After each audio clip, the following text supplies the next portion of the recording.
지난 월요일에 눈이 내렸죠?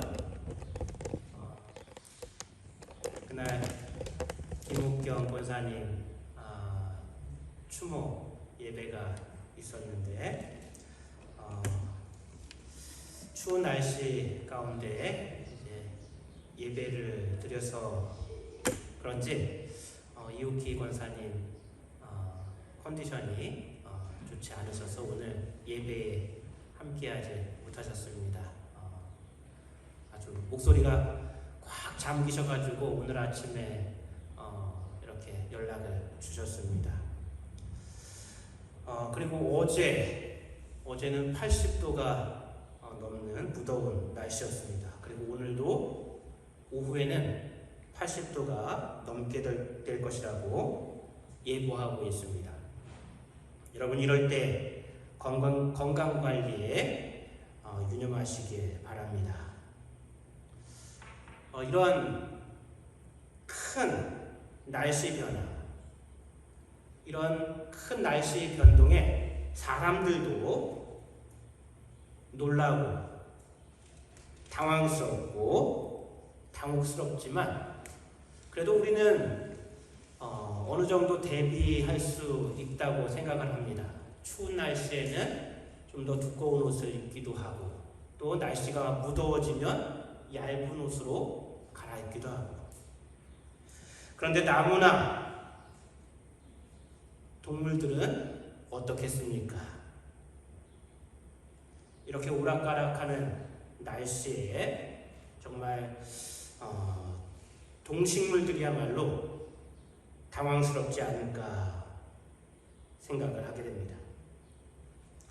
그럼에도 불구하고 결국 계절은 바뀌고 동물들은 겨울잠에서 깨어나고 나뭇가지와 땅에는 새싹이 돋아나고 있습니다. 하나님께서는 온 우주에 가득하시며 그 선하신 뜻과 질서 가운데 온 우주 만물을 운행하고 계십니다. 그런데 그런 하나님의 뜻, 질서가 왜곡되고 변질되고 오염된 곳이 있는데 바로 우리가 살고 있는 이 지구입니다. 특별히 인간 사회가 그렇습니다. 왜 그럴까요? 사람들이 죄를 지어 죄가 세상에 시작되었고 인간의 죄성으로 인해 이 세상이 타락하였기 때문입니다. 그런데 그 죄의 시작은 하나님의 말씀에 불순종한 것이었습니다. 선악과 사건이 바로 그것입니다.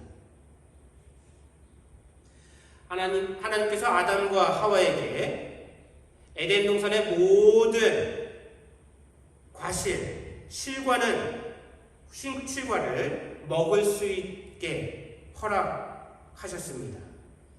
단 에덴 동산 중앙에 있는 선악과만은 먹지 말라고 하셨습니다.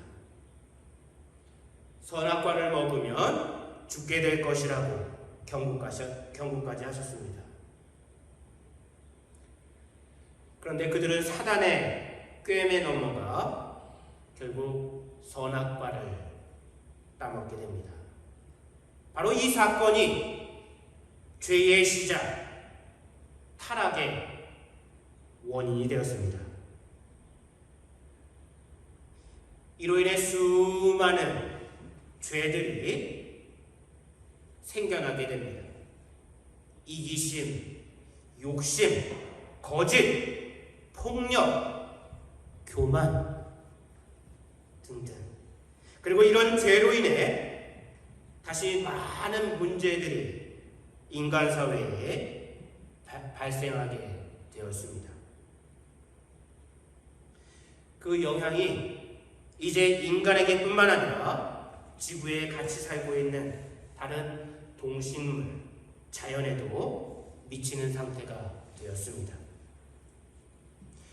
지구온난화를 많은 이들이 걱정하고 있는데 이로 인해 자연재해가 빈번하게 발생하고 또 많은 지구 동식물들의 생명을 위협하는 지경에 이르게 되었습니다. 이는 인간들이 만들어낸 문제 때문입니다. 여러 가지 해결 방법을 찾아보지만 그것이 쉽지 않습니다. 우선 이것이 한 나라만의 문제가 아니고 그래서 한 나라만의 힘으로 해결할 수 있는 것이 아닌데 여러 나라들이 뜻을 모으는 이 처음 시작조차 이루어지질 않고 있습니다. 이대로라면 계속해서 지구 환경은 파괴될 것이고 모든 생물들이 살기 힘든 상태가 될 것입니다. 우리에게는 더없이 심각하고 중요한 문제가 아닐 수 없습니다. 그런데 여러분, 한번 생각해 보시길 바랍니다. 과연 하나님께도 그럴까?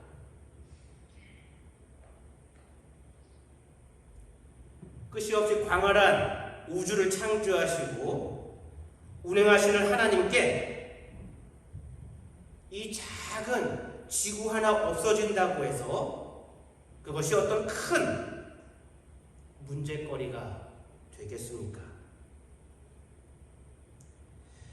지구가 전부인 우리에게는 우리의 환경, 지구에 문제가 생기고 파괴되는 것이 큰 문제이지만 하나님께는 이는 마치 작은 먼지와 같을 것이고 또 아주 작고 사소한 아무것도 아닌 것 같을 것입니다.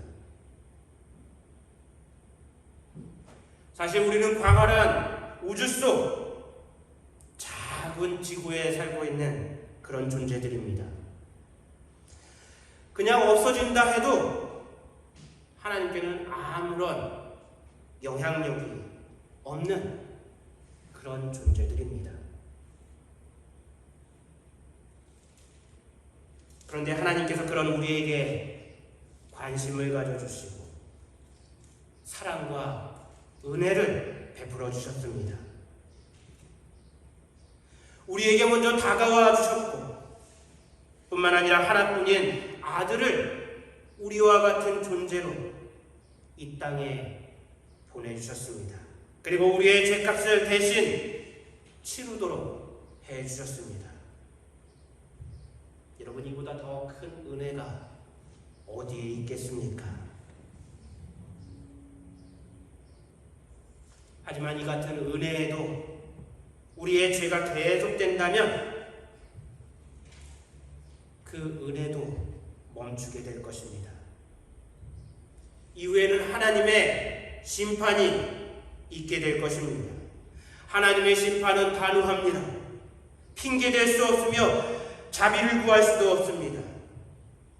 그렇기 때문에 무섭고 두려운 것입니다. 사람들이 머리를 맞대고 문제 해결을 위해 의견과 아이디어를 내보지만 그것으로는 지금의 문제를 결코 해결할 수 없습니다. 그것은 근본적인 해결 방법이 아니기 때문입니다.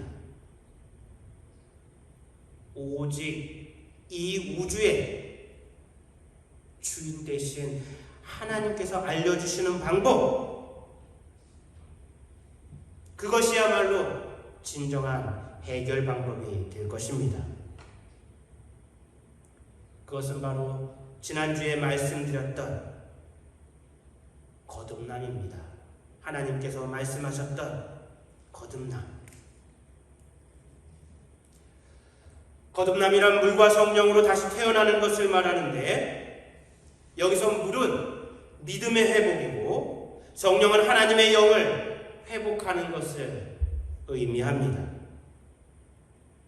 그리고 이는 죄의 회개와도 관계가 있습니다. 우리는 이 땅에 사는 동안 계속해서 거듭남의 삶을 살아야 합니다. 거듭남의 삶을 산 사람은 결국 예수님께서 첫 열매가 되어주신 부활을 경험하고 또 하나님 나라에서의 영원한 삶을 살게 됩니다. 우리 성도님들이 거듭남을 통해 날마다 새롭고 변화된 삶을 살아갈 수 있기를 축원합니다. 그래서 우리 성도님들의 삶의 자리가 천국과 같아지기를 축원합니다. 이제 오늘 본문을 보면 사울 왕과 다윗의 첫 만남이 그려지고 있습니다. 사울 왕에게 악신이 들게 됩니다. 사울도 이로 인해 괴로웠겠지만 신하들에게는 나라가 점점 기울고 위기로 치닫는 것이 걱정이었습니다. 요즘 뉴스를 보면 종종 러시아 푸틴 대통령의 정신 이상설이 보도되곤 합니다. 그 뉴스가 정확한 것인지 아니면 헛된 음모론에서 나온 것인지 알 수는 없지만 어쨌든 이로 인해 세계인들이 우려하고 걱정하고 있습니다. 혹시 그가 잘못된 판단을 해서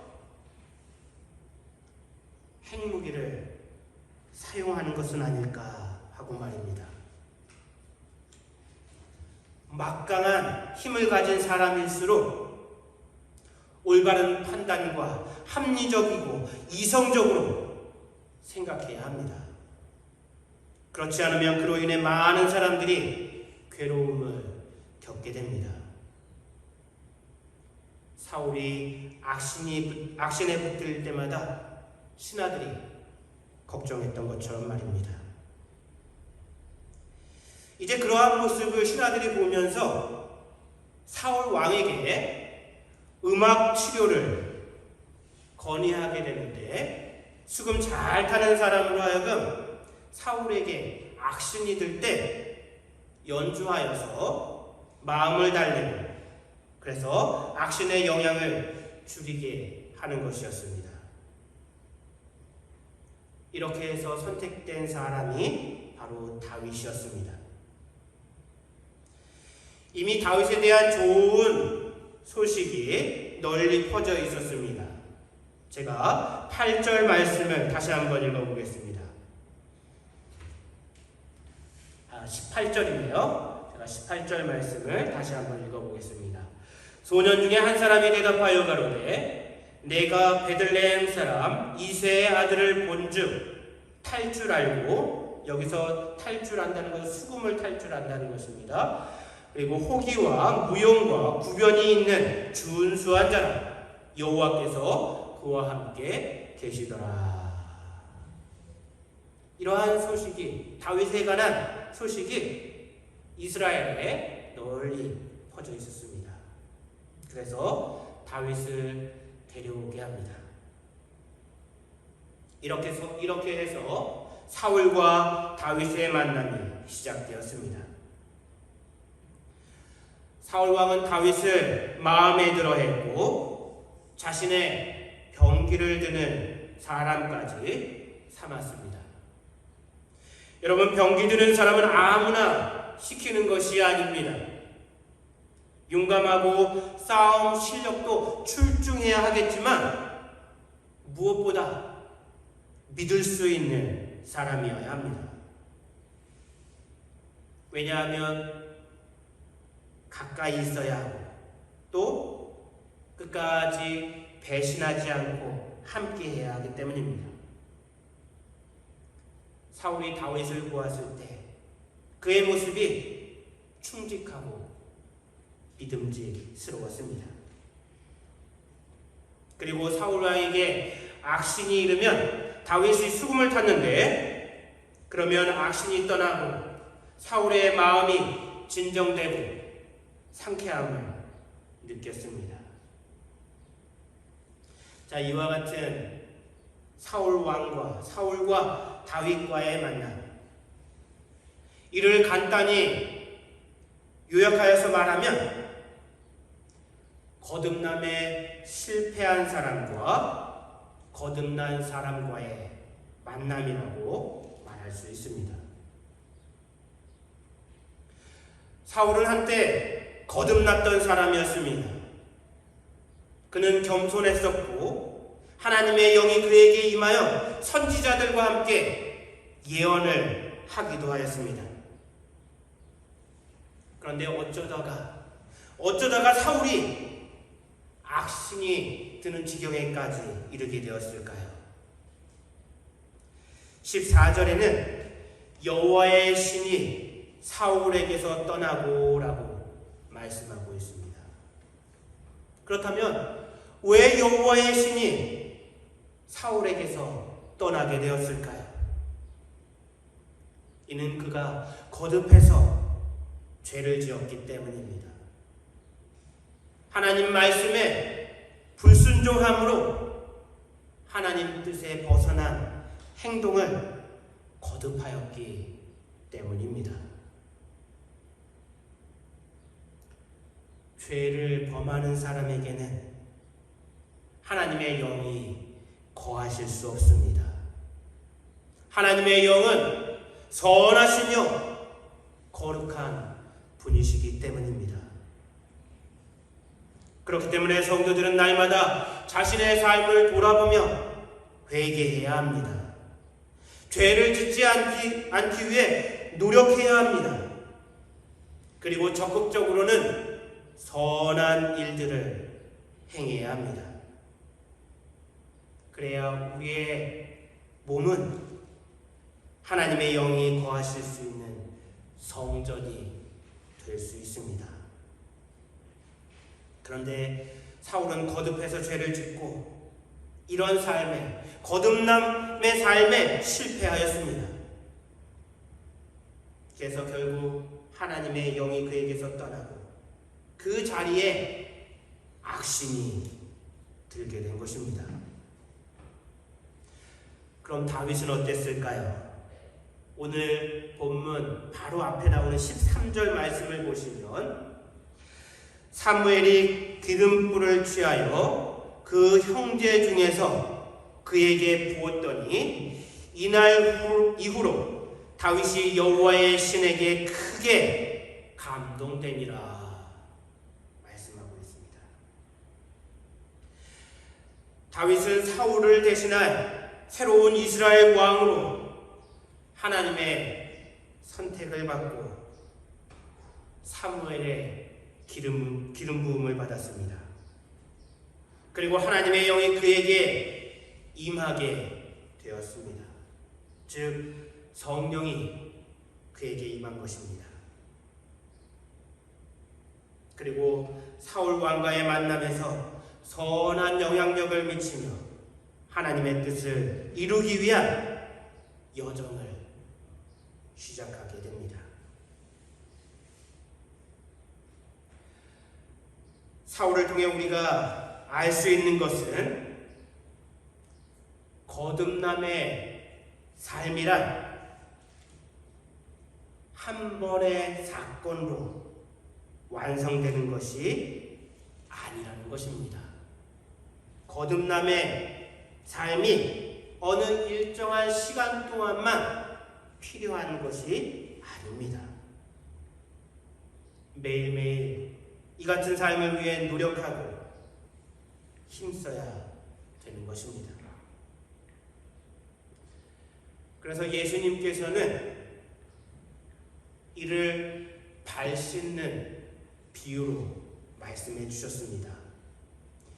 이제 예수님께서 붙들리시기 전에 제자들과 함께 성만찬을 가지셨습니다. 그리고 그 가운데 제자들의 발을 씻겨주셨는데, 그때 베드로가 예수님에게 예수님, 저의 발만 씻겨주지 마시고 저의 온 몸을 씻겨주십시오 라고 요청하게 됩니다. 그때 예수님께서 발 씻는 것에 대한 말씀을 해주셨습니다. 매일매일 우리는 연약한 모습과 죄악된 삶을 회개해야 합니다. 그래야 성령님께서 우리 안에 거하시며 함께 하실 수 있습니다. 그렇기 때문에 성령 받는 것도 중요하지만 이보다 더 중요한 것은 성령님과 늘 함께하는 삶을 살아가는 것입니다. 그렇기 때문에 회개는 죄를 고백하는 것에서 끝나는 것이 아니라 삶을 죄에서 돌이키고 변화해야 합니다. 거룩한 삶, 선한 삶은 누가 대신 만들어줄 수 있는 것이 아닙니다. 스스로 노력해야 하며 또한 성령님과 함께할 때 이 같은 삶을 만들어갈 수 있습니다. 마지막으로 성령님이 떠나면 그 자리를 악신이 채우게 된다는 사실을 우리가 알아야 합니다. 악신이 들렸다고 하면 우리는 보통 귀신 들린 사람을 생각하고 또 기괴한 것을 생각하게 되는데 꼭 그런 것만이 아닙니다. 죄를 짓고 죄에 대해 무감각해지고 주변 사람들에게 악한 영향력을 미치며 하나님과 점점 멀어져가는 삶을 살아가는 것, 바로 그러한 삶이 악신에 붙들린, 악신 들린 삶이 된 것입니다. 악한 영이 사람을 그렇게 조종합니다. 반대로 하나님의 영이 함께하는 이들은 선한 마음으로 선한 일에 힘쓰며 거룩한 삶을 살아갑니다. 그리고 선한 영향력을 다른 사람들에게 미칩니다. 즉 성령의 선한 열매를 맺게 될 줄 믿습니다. 오늘은 두 사람, 사울과 다윗의 만남에 대해 살펴보았습니다. 한 사람은 하나님의 영을 받은 사람이었고, 다른 한 사람은 하나님의 영이 떠나고 그 자리를 악신이 들어온 사람입니다.